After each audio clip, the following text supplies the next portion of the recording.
बिस्मिल्लाहिर्रहमानिर्रहीम। अस्सलाम वालेकुम। 8th class. आज हम करेंगे एक्सरसाइज 1.1 और 1.1 में आपने क्वेश्चन नंबर 1 तो कर लिया था, जिसमें हमने नंबर्स की फैमिली को डिस्कस किया था और उस फैमिली के जो 2 मेंबर्स थे यानी रैशनल और इरेशनल नंबर्स, उनसे रिलेटेड था क्वेश्चन नंबर 1, वो हमने सॉल्व किया था। आज हम सॉल्व करेंगे इसका क्वेश्चन नंबर 2। तो क्वेश्चन नंबर 2 को हम देखते हैं कि इसमें क्या है। Write the following in decimal form and state which of them are terminating and non-terminating decimals। यानी कि आपको कहा गया है कि इन नंबर्स को, जो कि आपको फ्रैक्शंस की फॉर्म में दिया गया है, इन नंबर्स को आपने क्या करना है, डेसिमल यानी पॉइंट की फॉर्म में इसको डिवाइड करके पॉइंट्स के साथ इसको सॉल्व करके आंसर देना है। और फिर क्या करना है, उसके बाद आपने बताना है कि इनमें से कौन कौन से जो हैं वो टर्मिनेटिंग है और कौन कौन से नॉन टर्मिनेटिंग है। तो जिन बच्चों ने पिछला लेक्चर अटेंड किया है उनको तो ये मालूम होगा कि टर्मिनेटिंग और नॉन टर्मिनेटिंग क्या है, और जिन बच्चों को नहीं मालूम टर्मिनेटिंग और नॉन टर्मिनेटिंग का, तो वो पिछला लेक्चर यानी क्वेश्चन नंबर 1 वाला लेक्चर अगर देख लें तो ज़्यादा बेहतर होगा। इस तरह से आपको क्वेश्चन नंबर 2 की अच्छे से समझ आ जाएगी। तो चलिए स्टार्ट करते हैं क्वेश्चन नंबर 2, और इसका पहला पार्ट मैं करती हूँ, दैट इज़ इसको हमने डेसिमल फॉर्म में कन्वर्ट करना है। डेसिमल फॉर्म में कन्वर्ट करना कोई मुश्किल नहीं है। आप जानते हो ये जो ऊपर वाला नंबरेटर है इसको हम रखते हैं अंदर, और डिनोमिनेटर यानी जो नीचे वाला नंबर होता है उसको हम रखते हैं बाहर। इसके बाद हम इसको करते हैं डिवाइड। अब जब हम डिवाइड करेंगे तो एक प्रॉब्लम सामने आएगा कि जो डिवाइज़र है वो तो बड़ा है और डिवाइडेड खुद बहुत छोटा है, तो उसका क्या हल है, उसका भी हल है मैथ्स में, और वो ये है कि हम पॉइंट लगा लें, क्योंकि पॉइंट हमें बोनस देता है कि हमें 3 ज़ीरोस मिल जाते हैं उस पॉइंट की वजह से। ठीक है, तो अब अगर 9 का टेबल आप 4 तक पढ़ेंगे तो 9 4s are 36। तो अब इजीली आप सॉल्व कर लोगे, क्योंकि 40 में से 36 आप माइनस कर सकते हैं। सो जब आपने 40 में से 36 माइनस किया तो अगेन आपके पास क्या बच जाता है, 4। अब हम यूज़ करेंगे नेक्स्ट ज़ीरो को, नेक्स्ट जो हमारे पास बोनस में पड़ा हुआ था 0, उसको हम यूज़ करेंगे, और अगेन हम 9 4s are 36 करते हैं। तो देखिए फिर वही आंसर, नेक्स्ट ज़ीरो को फिर यूज़ करते हैं, तो फिर 9 4s are 36 and so on, ये यूं ही चलता रहेगा। तो हमें बस 3 डिजिट्स तक हम इसको सॉल्व कर लेते हैं और उसके बाद बता देते हैं कि ये टर्मिनेटिंग है या नहीं। तो बच्चों आपने देखा कि ये ख़त्म होने पे तो नहीं आ रहा, यानी टर्मिनेटिंग तो नहीं है, लेकिन एक पैटर्न में इसका आंसर चल रहा है 4 4 4 4 एंड सो ऑन। तो इसको हमने पिछले क्वेश्चन में समझा था, पढ़ा था कि अगर एक पैटर्न से डेसिमल नंबर दिया गया हो तो उसको हम क्या बोलते हैं, रेकरिंग नंबर। और रेकरिंग नंबर भी क्या होता है, रैशनल नंबर होता है।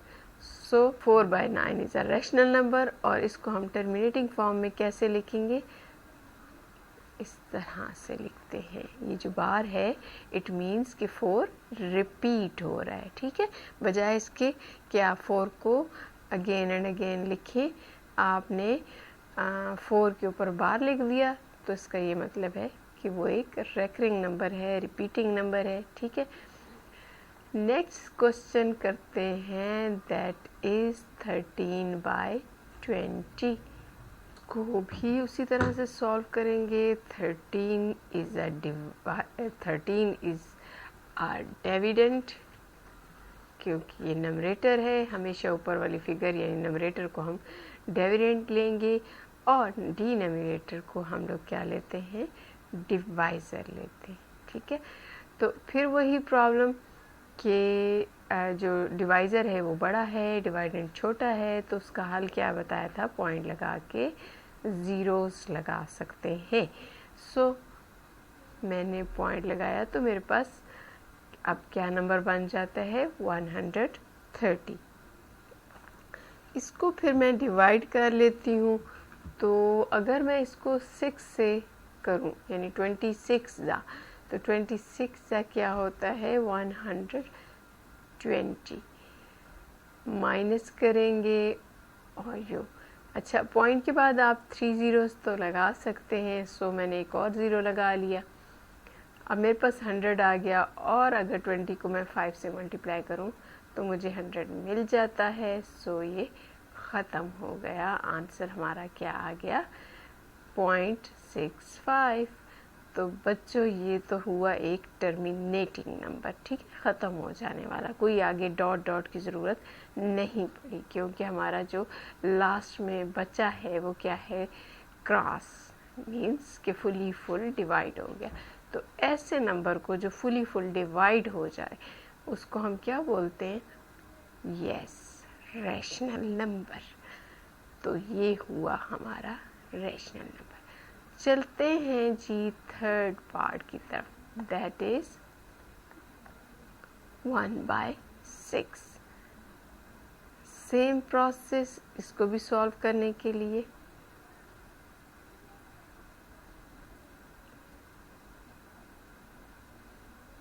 डिवाइड किया तो 6 1 6 आया, रिमाइंडर मेरे पास 4 आ गया और मैंने पॉइंट में जो बोनस मिला था मुझे 0 वाला वो यूज़ किया। देन 6 6 36 आ जाएगा। अगेन 0 को यूज़ करूँगी तो फिर वही 6 6 36 एंड सो ऑन। तो ये तो यूं ही चलता जाएगा, ठीक है। इट मीन्स कि ये क्या है, नॉन टर्मिनेटिंग है। तो इसको हम किस तरह से लिख सकते हैं, 0.166 एंड सो ऑन, या इसको अगर टर्मिनेटिंग फॉर्म में लिखेंगे तो 0.16 जो है इसके ऊपर लिख देती हूँ मैं बार, यानी कि 6 रिपीटिंग नंबर है, रेकरिंग नंबर है। तो अब आप मुझे बताएं कि ये रैशनल है या इरेशनल है। Of course this is a rational number.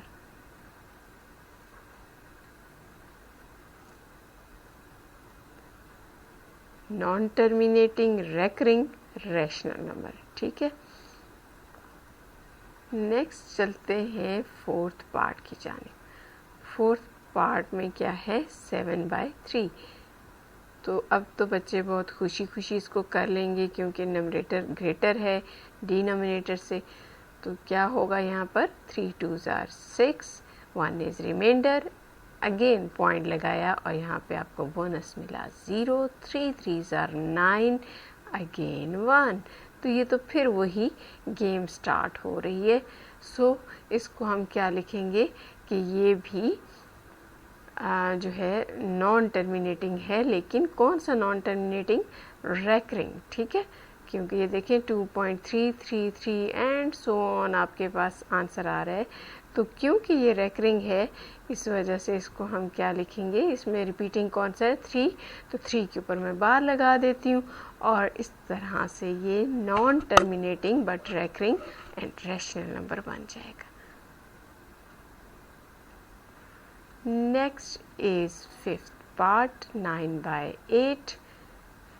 Again you can do it very easily because इतना आपने जो क्वेश्चन किए हैं उनमें आपको इतनी प्रैक्टिस हो चुकी है कि अब आपको कोई प्रॉब्लम नहीं होगा इंशाल्लाह। चलें जी, ये तो बहुत मज़े का नंबर था जो कि बिल्कुल कंप्लीटली डिवाइड हो गया 1.125 के बाद। तो इसको आप क्या बोलोगे? Terminating number. Next part is 13/8। 13 को हम डिविडेंड लेंगे, 8 को डिवाइज़र के तौर पे लेंगे। 8 2 ज़ा 16 बहुत ज़्यादा हो जाता है, सो मैं इसी से कर रही हूँ 1 से, और रिमाइंडर इज़ 5, यानी 13 माइनस 8 किया तो हमारे पास क्या आ गया? 5। अब 5 इज़ लेस देन 8, सो हम क्या करेंगे? बोनस यूज़ करेंगे पॉइंट लगा के। 8 8 ज़ा 64 होता है और 8 7 ज़ा 56 होता है, सो हम 8 6 ज़ा 48 को यूज़ करते हैं। देन अगेन यूजिंग ज़ीरो, 8 2 ज़ा 16, क्योंकि इससे आगे जाएंगे तो ज़्यादा हो जाएगा। देन 8 5 ज़ा 40, एंड ये नंबर भी हुआ completely divide, means this is a terminating number। तो ये तो बहुत इजी हुआ। आई होप कि आपको भी ना टर्मिनेटिंग पे बहुत मज़ा आता होगा, क्योंकि इसमें टेंशन ही नहीं होती, बहुत जल्दी आपको पता चल जाता है कि ये क्वेश्चन तो कंप्लीट हो गया, और आप इसको फ़ौरन से क्या लिख देते हो? टर्मिनेटिंग। Next number is 11/15। तो 11 को जल्दी से रखें अंदर, 15 से करें उसको डिवाइड। नहीं होता तो पॉइंट यूज़ करें। पॉइंट यूज़ करने से क्या बन जाएगा? 110। 110 को हम करेंगे 15 पे डिवाइड, तो 7 से अगर हम 15 को मल्टीप्लाई करें तो हमारे पास क्या आ जाता है? 105। इससे आगे जाएंगे तो मामला गड़बड़ हो जाएगा, माइनस करना पॉसिबल नहीं रहेगा। सो हम यहीं पे बात ख़त्म करते हैं। तो इस तरह हमारे पास रिमाइंडर क्या आ जाएगा? 5। अगेन बोनस यूज़ करते हैं। तो अब हम क्या करेंगे? 15 को अगर हम 3 से मल्टीप्लाई कर दें तो हमारे पास आ जाएगा 45, और फिर यहाँ पे दोबारा वही गेम चल पड़ेगी 5 आने की वजह से। फिर हमें 45 लेना पड़ेगा। 15 3 ज़ा 45, एंड सो ऑन। ये तो रिपीट ही हुए जा रहा है, तो इसको हम कैसे लिख लेंगे? 0.733 एंड सो ऑन। और इसको आप कैसे लिख लोगे? 0.733 के ऊपर लगा देती हूँ मैं बार, क्योंकि ये हो रहा है रिपीट। तो इसको आप क्या लिखोगे? नॉन टर्मिनेटिंग नंबर, बट कौन सा वाला?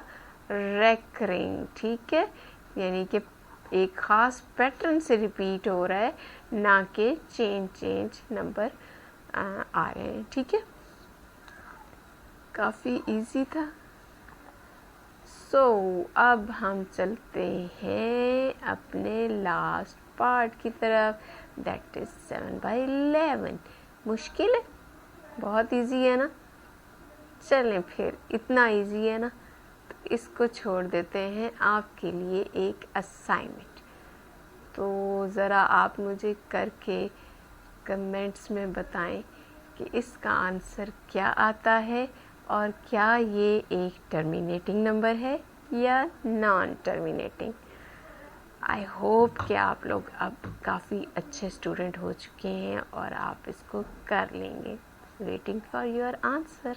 Take care. अल्लाह हाफिज़।